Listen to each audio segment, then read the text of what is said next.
a dead baker who throws rocks at villagers. Near the end of the Middle Ages, in the 15th century, a story circulated about a baker in Brittany who, after his death, continuously came back to life, much to the dismay of his village. On his first resurrection, he returns home, where he attempts to help his family knead bread dough, but instead scares them away. After the neighbors chase him away, the baker returns, throwing rocks at villagers and generally wreaking havoc. Some notice his legs appear to be covered with mud up to his thighs. When a group of locals dig up his body to make sure he was properly buried, they find his corpse is muddied up in the exact same way. The villagers tried weighing his body down to keep him in the grave, and when that didn't work, they resorted to breaking the corpse's legs. After that, the Breton baker did not rise again. The determined ghost of a vengeful father. An Icelandic family saga titled The Saga of the People of Eyri also catalogues several hauntings in medieval Iceland where the walking dead, called Droga in Old Norse, sometimes return with malicious intent.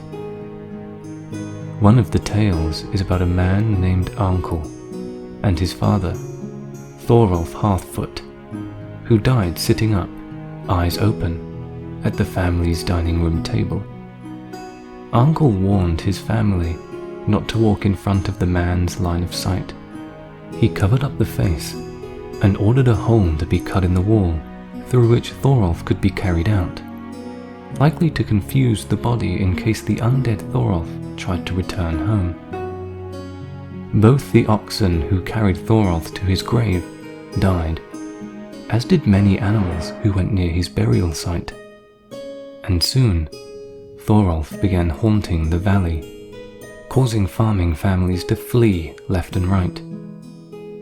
Arnkell decided to move the body, which he described as all undecayed and most evil to look on.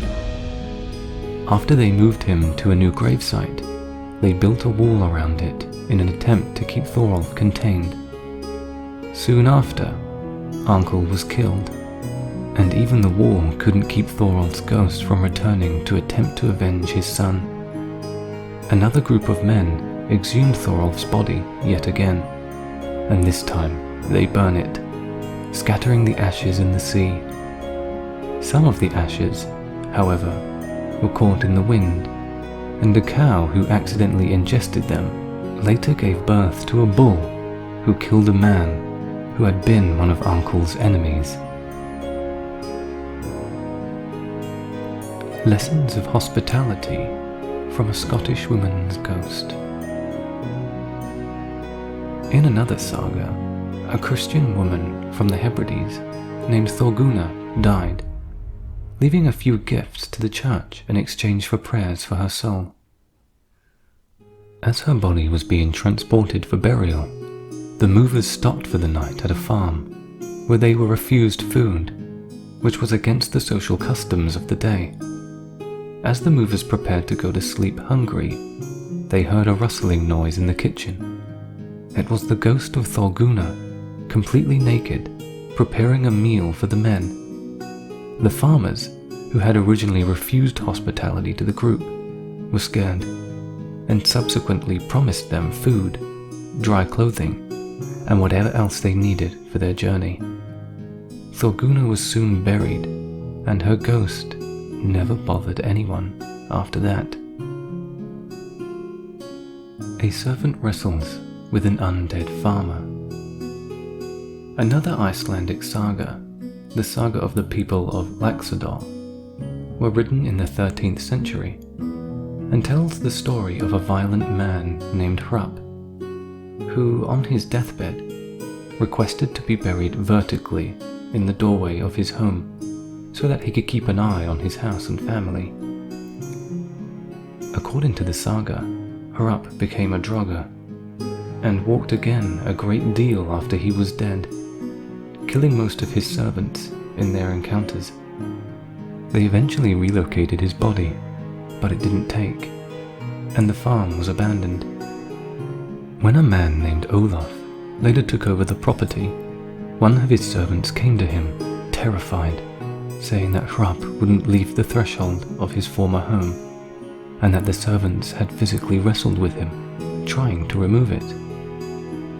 When Olaf went to investigate, he struck at Hrup with his spear, but Hrup broke the spearhead off and disappeared. When Olaf and a group went to Hrup's new gravesite the next day, they found him entirely undecayed.